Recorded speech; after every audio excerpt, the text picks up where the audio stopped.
살아계신 하나님 감사와 찬양을 드립니다. 오늘도 저희들에게 하나님을 사랑하는 마음으로 하나님을 경배하며 높이며 하나님께 예배드리는 마음을 주셔서 감사를 드립니다.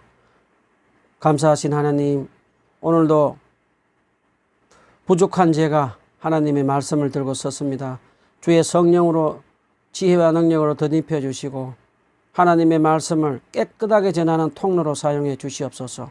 말씀을 듣는 모든 사람들에게도 주의 성령께서 함께 해 주셔서 분별력도 허락하여 주시고, 말씀을 듣다가 하나님의 음성을 듣게 하시고, 말씀을 듣다가 하나님의 사랑과 은혜를 다시 한번 채워지는 그런 귀한 축복의 시간 될 수 있도록 역사해 주시옵소서.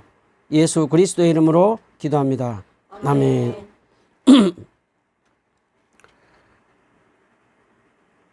얼마 전에 아프리카스탄에서 미군이 철수하면서 그곳에 남은 크리스찬들이 이슬람 탈레반들에 의해서 많은 순교를 당하고 핍박을 당하며 엄청난 고난을 받고 있다고 하는 뉴스가 나오면서 우리에게 중보기도를 요청해 온 것을 보았습니다. 우리가 지금 코로나 팬데믹으로 인해서 많은 곳에서 특별히 기독교인들이 핍박을 받고 순교를 하고 있는데, 우리가 그분들을 위해서 성령님의 도우심으로 고난받고 핍박당하고 순교받는 분들을 위해서 특별히 아프가니스탄에 있는 기독교인들을 위해서 중보기도를 했으면 좋겠습니다. 자, 오늘은 사무엘하 7장을 가지고 하나님 말씀의 은혜를 나누도록 하겠습니다. 사무엘하 7장 1절로 3절 다 같이 한 목소리로 읽읍시다. 사무엘하 7장 1절로 3절 다 같이 한 목소리로 읽읍시다. 시작. 주님께서 사방에 있는 모든 원수에게서 다윗을 안전하게 지켜주셨으므로 왕은 이제 자기의 왕궁에서 살게 되었다. 하루는 왕이 예언자 나단에게 말하였다. 나는 백향문 왕국에 사는데 하나님의 계명은 아직도 회장 안에 있습니다. 나단이 왕에게 말하였다. 주님께서 임금님과 함께 계시니 가셔서 무슨 일이 있는지 계획하신 대로 하십시오. 자, 오늘 본문 사무엘하 7장 1절에 보면 주께서 사방에 있는 모든 원수에게 다윗 왕을 안전하게 지켜주셨으므로 라고 기록되어 있습니다. 저희들은 세 번역으로 보고 있는데요. 자, 주께서 사방에 있는 모든 원수에게서 다윗 왕을 안전하게 지켜주셨으므로 라고 기록된 이때는 언제였을까요?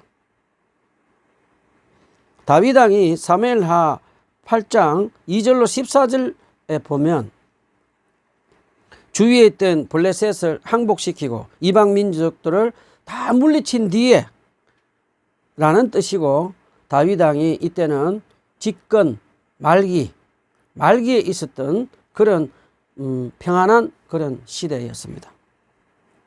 자, 그렇게 본다면 우리가 읽은 오늘 사무엘하 7장은 사무엘하 8장에 기록되었어야 하는데, 사무엘서 기자는 사무엘서를 기록할 때 연대순으로 기록하지 않고 사무엘하 6장이 하나님의 법궤가 예루살렘에 옮겨오자 7장에 다윗의 성전 건축을 대해서 주제별로 그렇게 기록한 것을 볼 수 있습니다.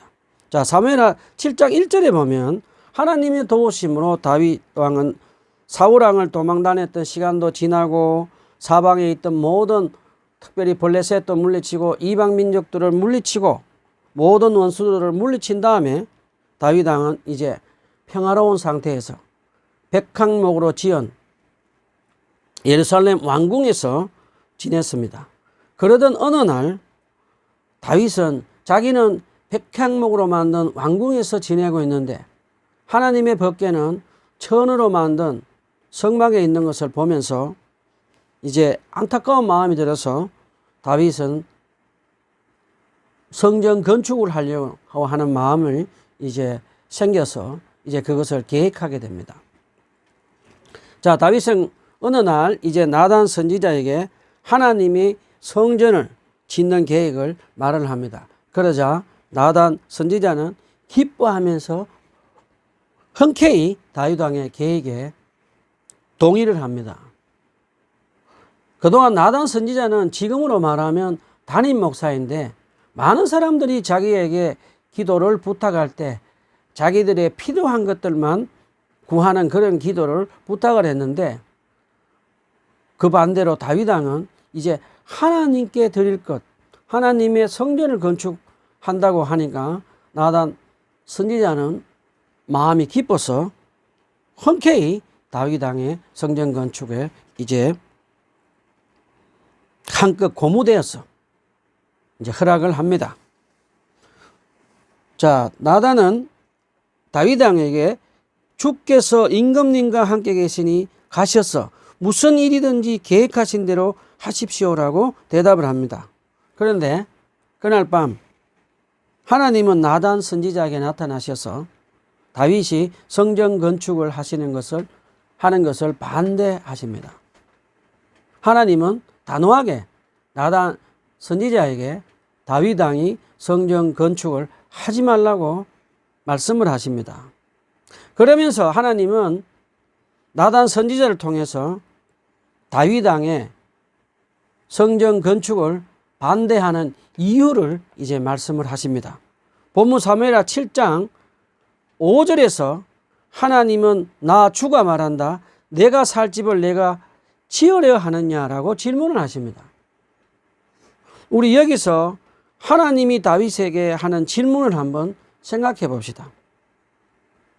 우리가 공부한 대로 창세기 1장과 2장에 보면 하나님은 천지 창조를 하시고 온 우주를 창조하신 분이십니다. 그리고 하나님은 피조물인 아담과 하와를 위해서 에덴 동산을 만들어서 살게 해주신 것을 우리는 창세기에서 보았습니다. 성경 어디에 봐도 무세부주하시고 전지전능하신 하나님이 피조물인 인간들에게 하나님의 거하실 집을 만들어 달라고 한 적이 없는 것을 우리는 볼 수 있습니다. 창조주 하나님이 피조물인 우리를 위해서 집을 지어 주실 수 있지만 우리는 하나님의 거룩하신 하나님, 영이신 하나님을 위해서 집을 지어 드릴 수 없음을 우리는 기억하면 좋겠습니다. 자, 그러면서 하나님은 사무엘하 7장 6절에서 7절에 보면 하나님 이스라엘 역사 속에서 하나님이 과거에 행하셨던 일들을 말씀을 하십니다. 과거에 하나님은 이스라엘 백성들을 사랑하셔서 이스라엘 백성들이 이집트 종살이 하던 때에 하나님은 모세를 보내서 이스라엘 백성들을 노예에서 해방시키고 구원해 주셨습니다. 그런 후에 이스라엘 백성들을 사랑하셔서 그 높고 높은 하늘에서 내려오셔서 이스라엘 백성들이 사는 낮은 땅으로 오셨습니다. 하나님은 스스로 낮아지시고 이스라엘 백성들을 인도하시면서 사신 것을 다윗에게 가르쳐 줍니다.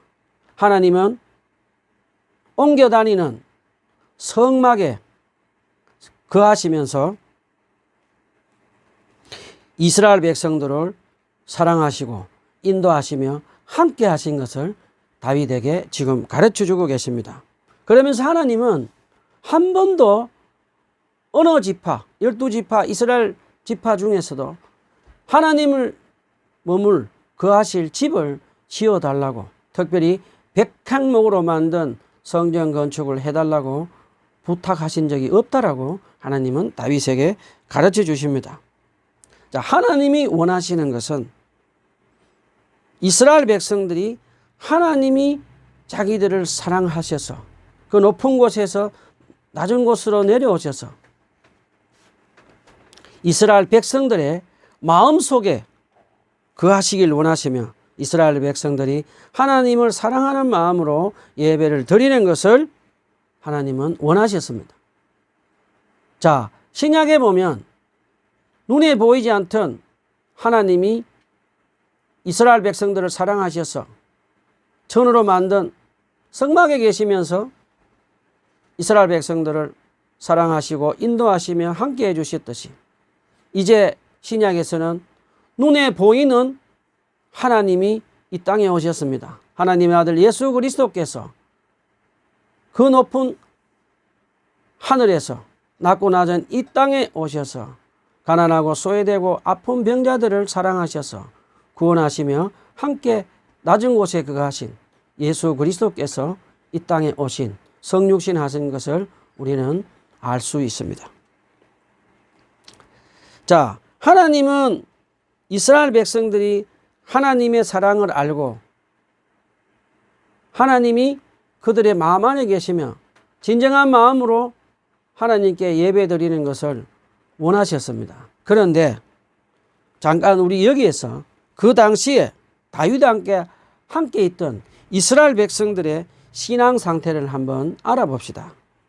사실적으로 이스라엘 백성들은 지금 40년 동안 사울왕 밑에서 살면서 이스라엘 백성들은 하나님의 사랑을 제대로 알지 못하고 하나님과 인격적인 교제를 하지 않고 하나님께 예배를 드리지 않고 살았습니다. 만약에 이스라엘 백성들이 하나님의 사랑을 알지도 못하고 신앙적으로 성숙하지 못한 상태에서 다윗 왕이 화려한 성전 건축을 하게 되면 어떻게 되었을까요?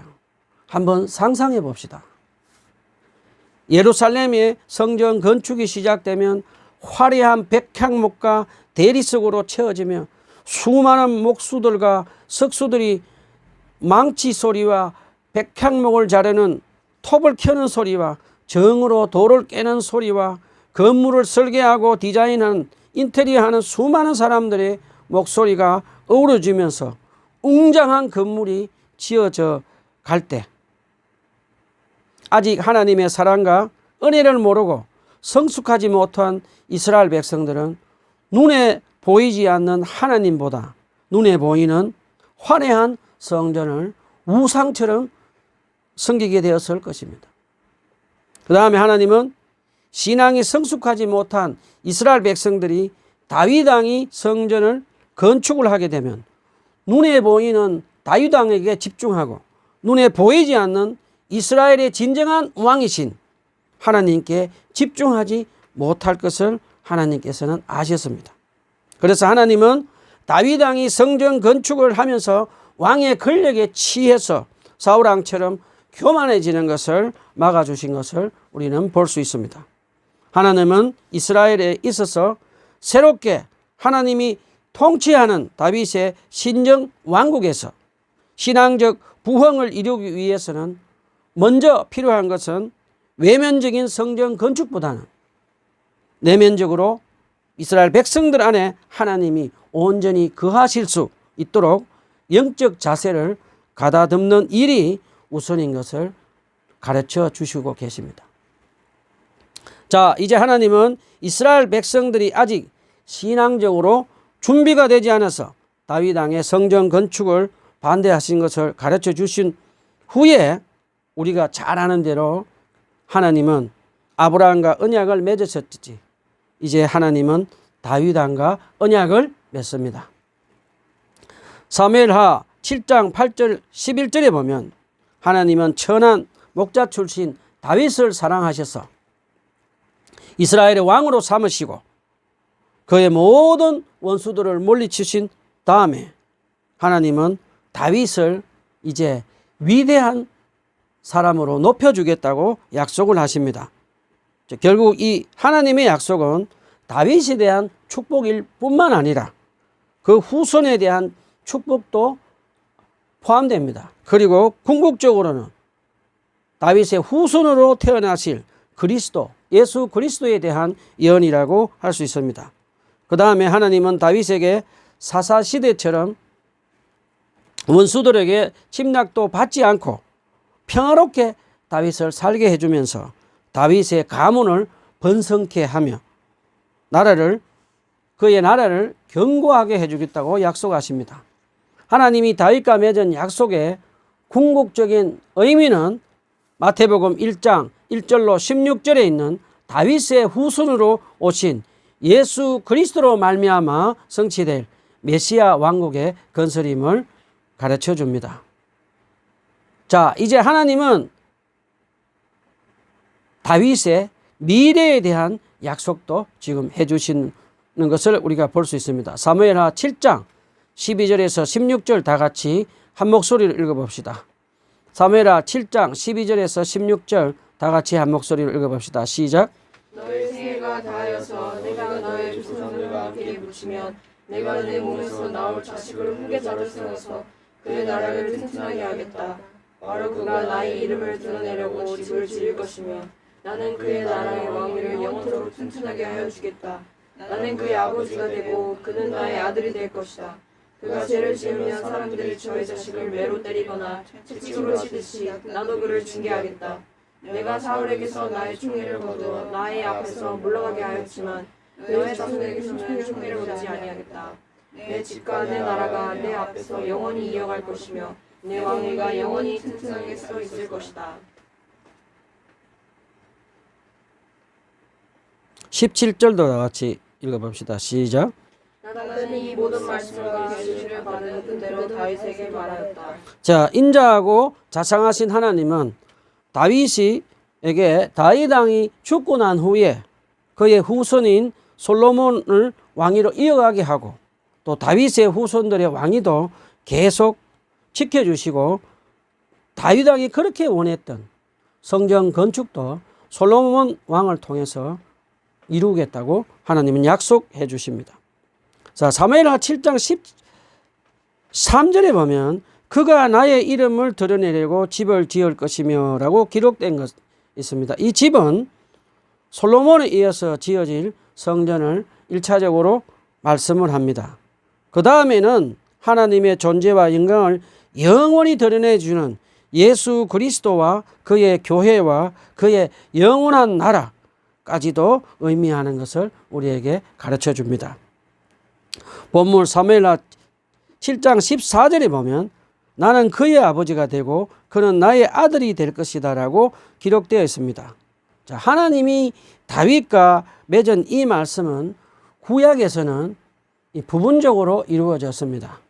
그런데 신약 성경 히브리서 1장 5절에 하나님께서 천사들 가운데서 누구에게 너는 내 아들이다 내가 오늘 너를 낳았다 하고 말씀한 적이 있습니까? 또 나는 그의 아버지가 되고 그는 내 아들이 될 것이다 라고 하신 말씀이 적이 있습니까? 라고 기록되어 있습니다. 신약 시대에 하나님께서 예수 그리스도에게 하나님의 아들이심을 완성된 말씀이심을 우리에게 가르쳐 줍니다. 자, 이제 부분적이지만 다윗의 왕국은 하나님에 의해서 탄생한 나라이며 다윗의 왕국은 아버지와 자식이 사랑으로 연합된 관계임을 가르쳐 줍니다. 그 다음에 사무엘하 7장 14절에 보면 하나님은 그가 죄를 지으면 사람들이 저의 자식을 매로 때리거나 채찍을 치듯이 나도 그를 징계하겠다라고 기록되어 있습니다. 하나님은 육신의 부모처럼 이스라엘 백성 이 자식처럼 죄를 지으면 회초리를 들고 징계하듯이 이스라엘 백성들을 사랑으로 징계를 하시고 그렇게 약속을 하십니다. 자기 아들을 사랑하는 아비일수록 자식의 잘못과 죄에 대해서 가볍게 용인하지 않은 것처럼 하나님은 자기 백성의 제약된 행위에 가볍게 용납하지 않으십니다. 자, 열왕기서 11장에 보면 솔로몬이 우상들을 섬기며 죄를 범하자 하나님은 다윗과 약속을 잊지 않고 남과 북이 갈라지는 것으로 솔로몬을 징계를 했지만 그의 왕국과 멸하지는 않으셨습니다. 그리고 하나님은 다윗 왕의 후손들에게도 죄를 지으면 사랑으로 징계를 하는 것을 약속하셨듯이 열왕기에서 보면 하나님은 다윗의 후손들을 그 왕들을 사랑으로 징계를 하시는 모습을 우리가 볼 수 있습니다. 그런데 하나님은 반드시 징계 뒤에 말할 수 없는 위로와 사랑을 쏟으시는 것도 우리가 알 수 있습니다. 저는 자식을 키우면서 하나님의 마음을 알 수가 있는 경험을 하며 살아가고 있습니다. 저는 13살, 16살, 19살 세 아이를 키우고 있습니다.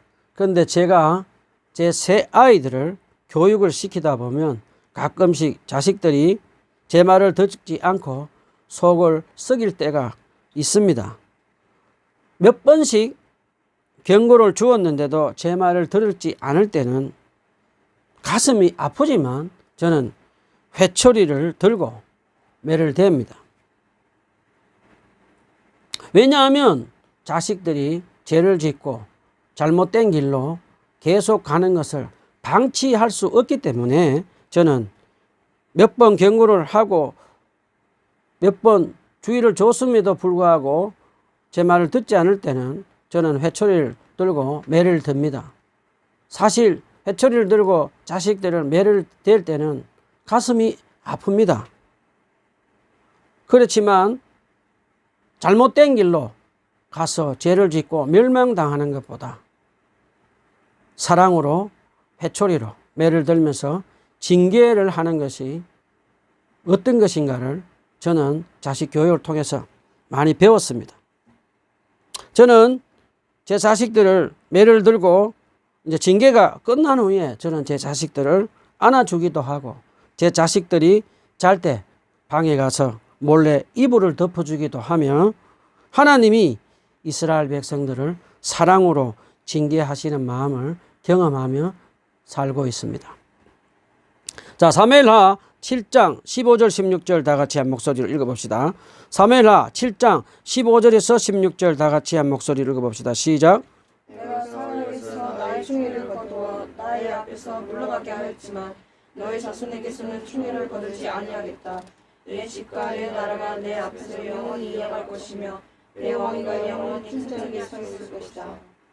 우리가 잘 아는 대로 사울의 왕조는 그의 불순종으로 인해서 하나님께 완전히 버림을 받습니다.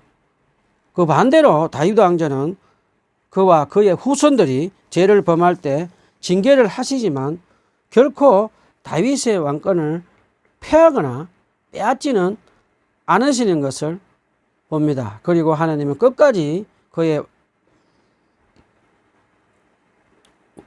가문을 보존해 주신다고 지금 하나님이 약속을 하십니다.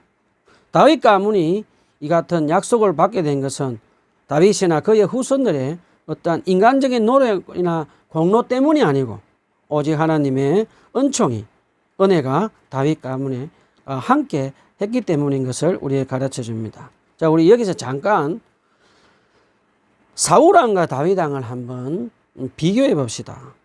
왜 사울왕은 하나님의 버림받고 다윗은 죄를 지었음에도 불구하고 버림을 받지 않았을까? 한번 생각해 봅시다. 사울왕은 교만했습니다. 사울왕은 교만하게 하나님께 죄를 짓고도 끝까지 회개하지 않았습니다. 사울왕은 하나님을 사랑하지도 않았습니다. 사울왕은 끝까지 자기 죄를 회개하지 않고 교만하게 하나님을 대적하다가 하나님께 버림받는 것을 우리가 알 수 있습니다. 그 다음에 다윗은 하나님을 사랑했습니다. 그리고 다윗은 겸손했습니다. 다윗은 밧세바가 간음을 했을 때 나단 선지자로부터 질책을 받았을 때 다윗은 그의 부하들 앞에서 하나님 앞에서 죄를 뒤집어쓰고 금식을 하며 정직하게 하나님 앞에서 자기 죄를 회개했습니다. 그러자 하나님은 겸손한 다윗에게 은혜를 베푸셨습니다.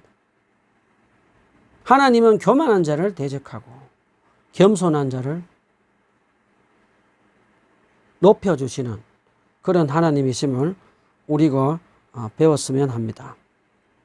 자, 이제 하나님이 나단을 통해서 다윗에게 주신 메시지는 하나님이 과거에 이스라엘 백성들을 사랑해서 광야에서 성막에 계셨으며 하나님과 함께 하나님이 그들과 함께 거하신 것과 또 하나님이 다윗에게 현재 그의 왕조를 튼튼하게 하시며 그의 후손들도 왕권을 지켜주시겠다고 하시면서 또 미래의 메시아가 자기의 육적인 후손으로 오신다는 말을 듣고 다윗이 얼마나 감격했었는지 우리는 짐작을 할 수 있습니다. 자, 이제 나단 선지자로부터 하나님의 말씀을 들은 다윗은 어떻게 합니까? 사무엘하 7장 18절에서 29절에서 다윗 왕은 하나님 앞에서 기도합니다. 사무엘하 7장 18절에 보면 다윗 왕이 성막으로 들어가서 주 앞에 꿇어 앉아 이렇게 기도합니다. 주 하나님, 내가 누구이며 또 내 집안이 무엇이기에 주께서 나를 이러한 자리에까지 오르게 해 주셨습니까? 라고 고백을 하며 기도합니다. 다윗은 지금 자기가 성청 건축을 계획했던 모든 것을 내려놓고 왕의 주도권도 내려놓고 다윗은 하나님 앞에 지금 꿇어 앉아 기도한다라고 기록되어 있습니다. 이스라엘 백성들은 꿇어 앉는 기도를 잘 하지 않는다고 합니다. 특별히 왕들은 꿇어 앉는 짓을 하지 않는다고 합니다. 그런데 다윗은 지금 하나님 앞에서 꿇어 앉아서 겸손하게 하나님의 사랑과 은혜에 감사하며 기도합니다. 다윗은 비천한 목자 출신인 자기를 이스라엘의 왕으로 삼아주신 하나님의 사랑과 은혜에 감사드리며 하나님 앞에 자기를 낮추고 하나님 앞에 꿇어 앉아서 지금 감사 기도를 합니다. 사무엘하 7장 27절에도 보면 다윗 왕은 자기가 하나님을 위해서 일하는 것이 아니라 하나님이 다윗을 위해서 일하시는 분이심을 믿으며 기도를 합니다. 다윗 왕은 자기의 모든 계획을 내려놓고 왕의 권력으로 성전을 건축하는 것을 지금 내려놓습니다. 다윗 왕은 다른 사람들에게 내가 화려한 예루살렘 성전을 건축했다가 자랑하는 것도 지금 내려놓습니다. 그리고 다윗 왕은 하나님의 뜻에 순종하려고 겸손하게 지금 기도를 하나님 앞에서 하는 모습을 보여줍니다. 제가 옛날에 23년 전에 강원도 예수원에 있을 때 대천적 신부님하고 잠깐 지낸 적이 있었습니다. 그때 대천적 신부님은 나이가 꽤나 많으셨습니다. 이제 한 80 가까이 되셨는데 그때 목장 땅에 있어서 그 목장 땅에 아시아 선교 센터를 짓고 싶어 하는 마음이 계셨습니다. 그리고 그 선교 센터를 지어서 선교사님들이 은퇴해서 그곳에서 와서 선교사들 자기가 있었던 나라에 그 선교지에 있었던 노하우를 전하면서 또 노후를 보내면서 그렇게 지낼 수 있는 아시아 선교센터, 북한을 포함한 아시아 선교센터를 짓고자 하는 마음의 소원이 있었습니다.